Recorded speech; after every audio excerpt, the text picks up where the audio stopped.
शिवमस्तु सर्वजगतः परहित निरता भवन्तु भूतगणा दोषा प्रयान्तु नाशम सर्वत्र सुखी भवतु लोका।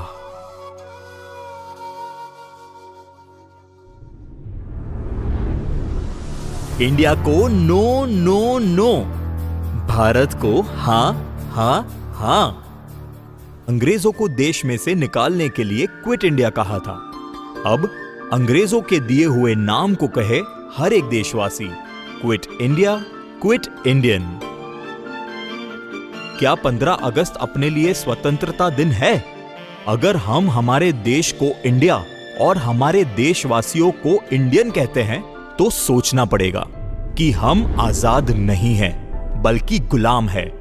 हां हां हां, भारत इंडिया नहीं है और भारतीय इंडियन नहीं है।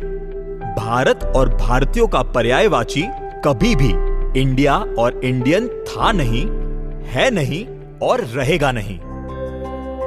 इंडिया और भारत शब्द के बीच कोयला और कोहिनूर, अंधेरा और उजाला, विष और अमृत जितना अंतर है। इंडिया और इंडियन होना, कहलाना, यह तथाकथित आजाद देश के संविधान के मुताबिक गुनाह भले न हो, किंतु भारत राष्ट्र को इंडिया और भारतीय को इंडियन कहना, यह तो देश की महानता का अपने ही हाथों से गौरववत है और अंग्रेजों ने दी हुई गाली है। अभी भी अंग्रेजों की घर कर गई हुई गुलामी अपनी मानसिक गरीबी, भाषा और भावों की गंदगी है। इंडिया और इंडियन। इंडिया शब्द का अर्थ पुरानी ऑक्सफोर्ड डिक्शनरी के मुताबिक old fashionable and criminal cultured people, मतलब पुरानी विचारधारा और गुनाहित मानस वाले लोगों का देश। अंग्रेजों के जुल्मी शासन में तो dog and Indian are not allowed ऐसे पटिये रखे जाते थे। अंग्रेज लोग उनकी गुलाम प्रजा के लिए IND यानी इंड वाले शब्द का उपयोग करते थे, जैसे red Indian, Indonesia, West Indies, east India आदि। ऐसा भी जानने को मिला है कि जिनकी शादी चर्च में ना हुई हो, ऐसे माँ बाप के संतानों को नाजायज गिनते थे। उसमें भारतीयों को इंडियन कहते, इंडियन बास्टर्ड कहकर गाली देते थे।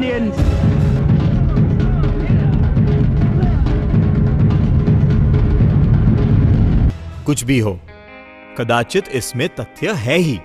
अगर न भी हो तो सबसे बड़ा सवाल यह है कि अंग्रेज लोग जिस शब्द का खुद के गुलाम देश और गुलाम प्रजा के लिए उपयोग करते थे, जो अंग्रेज लोग हीन अर्थ वाले यानी लोअर मीनिंग वाले नाम से भारत की विविधता में एकता वाली संस्कृति का अपमान करते थे, या तो अर्थहीन मीनिंगलेस नाम से हमारी सार्थक संस्कृति को मिटाना या बुलाना चाहते थे। पर अभी तक उनकी बदमुरादे बद इरादे सफल नहीं हो पाए हैं। भारतीयों को जागना ही पड़ेगा, आगे आना ही पड़ेगा।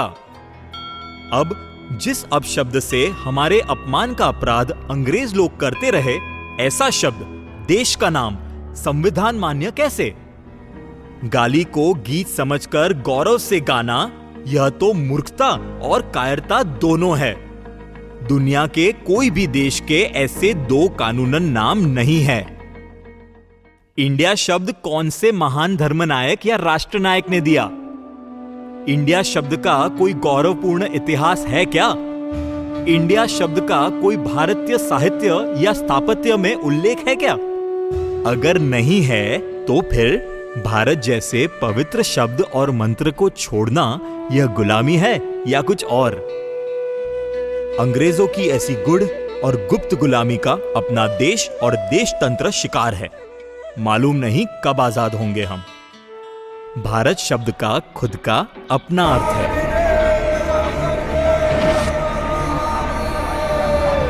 भा यानी प्रकाश, ज्ञान, रत यानी मस्त, श्रेष्ठ प्रकाश में मस्त, उत्तम ज्ञान में मग्न, उजालों का देश, आर्य देश। भारत का अपना उत्तम इतिहास है, वेद पुराण और आगमों में जिसका उल्लेख है। अयोध्या के प्रथम राजा ऋषभदेव के प्रथम पुत्र प्रथम चक्रवर्ती भरत महाराजा के नाम के साथ इस शब्द का इतिहास जुड़ा हुआ है। राजा राम भी यही भरत के वंशज हैं। गुण का गौरव है भारतीय शब्द में, मंत्र की महिमा है भारत शब्द में। इंडिया इंडिया इंडिया बोलोगे तो वातावरण में नकारात्मक ऊर्जा स्पंदन फैलेंगे। भारत भारत भारत बोलोगे तो तन मन वातावरण में ऊर्जा के स्पंदन बदलेंगे। अब सोचिए, कलकत्ता का कोलकाता हो सकता है, बॉम्बे का मुंबई हो सकता है, इलाहाबाद का प्रयागराज हो सकता है, अहमदाबाद का कर्णावती हो सकता है, कैम्बे का खंभात हो सकता है, बड़ौदा का वडोदरा हो सकता है, मद्रास का चेन्नई हो सकता है। ठीक वैसे ही इंडिया का भारत ही होना चाहिए। भारत का भारत ही होता है, इंडिया नहीं। नो इंडिया नो इंडियन, हां भारत हां भारतीय। स्वतंत्रता दिवस पर देशवासियों को स्वाभिमान के साथ भारत बोलने का संकल्प लेने के लिए प्रेरित करेंगे। अंग्रेजों को देश में से निकालने के लिए कहा था क्विट इंडिया। अब अंग्रेजों ने दिए हुए नाम को कहेंगे क्विट इंडिया, क्विट इंडियन।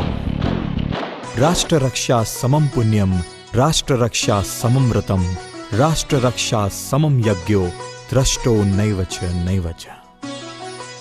धर्म रक्षा समम पुण्यम, धर्म रक्षा समम व्रतम, धर्म रक्षा समम यज्ञो, द्रष्टो नैवच नैवच। जय भारत, जय भारतीय, जय आर्यव्रत, जय हिंदुस्तान। जागो भारत मिशन अंतर्गत भारत बोलो इंडिया छोड़ो क्रांति। प्रेरक बंधु बेलड़ी आचार्य भगवंत श्री जिनचंद्र सागर सूरी जी महाराज साहेब, आचार्य भगवंत श्री हेमचंद्र सागर सूरी जी महाराज साहेब। उद्घोषक राहिल। पार्श्व संगीत Kishan Chudasama. Audio recording Mikul Shah. Swaram recording studio, सूरत।